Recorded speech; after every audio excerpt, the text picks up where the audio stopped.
이번 문제는 명제의 추론에 대한 것인데요. 두 가지 포인트가 있습니다. 첫 번째, 한 학생이 유리창을 깼다. 두 번째, 한 학생의 진술만 참이다. 라고 했습니다. 자, 유리창 깬 학생 한 명뿐이에요. 그리고 4명의 진술 중에서 한 학생의 진술만 참입니다. 나머지 3명은 거짓이 되고요.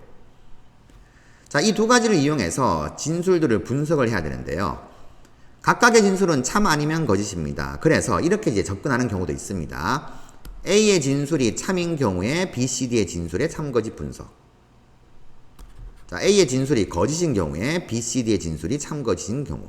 자, 이렇게 각각의 경우 따져줘가지고 참인 경우가 1명, 거짓인 경우 3명이 나오는 경우, 또는 유리창을 깬 학생이 딱 1명이 되는 경우. 자, 이렇게 이제 분석을 하는 경우도 있는데, 이렇게 하게 되면 따져줘야 할 것들이 좀 많죠. 복잡합니다. 그래서 우리는 이렇게 접근해 보죠.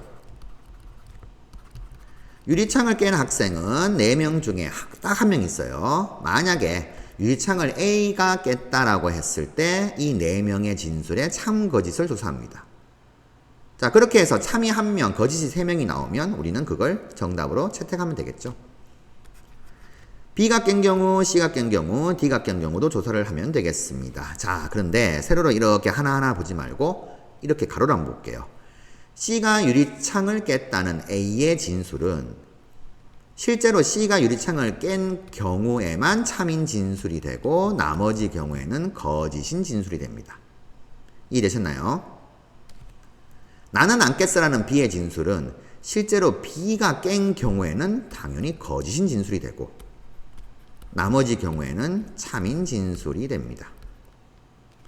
A가 유리창을 깼어라는 C의 진술은 A가 실제 유리창을 깬 경우에만 참인 진술, 나머지 경우에는 거짓인 진술이 되겠죠.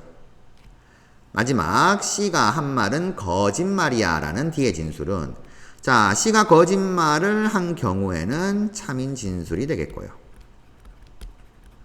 C가 참말을 한 경우에는 거짓인 진술이 되겠습니다. 이렇게 써놓고 이제 세로로 봐야 되겠죠. 봤더니 여기 있네요. 거짓말이 3명, 참말이 1명, 이렇게 되겠죠. 자, 실제 유리창을 깬 학생이 B라고 했을 때 참말을 얘기한 학생은 D, 1명 뿐입니다. 해서 정답은 보기 4번으로 체크하시면 되겠습니다. 이렇듯이 이 진술이 참이냐 거짓이냐를 놓고 나머지 진술을 분석하지 마시고요. 실제 유리창을 깬 학생이 A, B, C, D 라고 설정을 했을 때 각각의 경우에 대해서 참 거짓을 분석하시면 되겠습니다.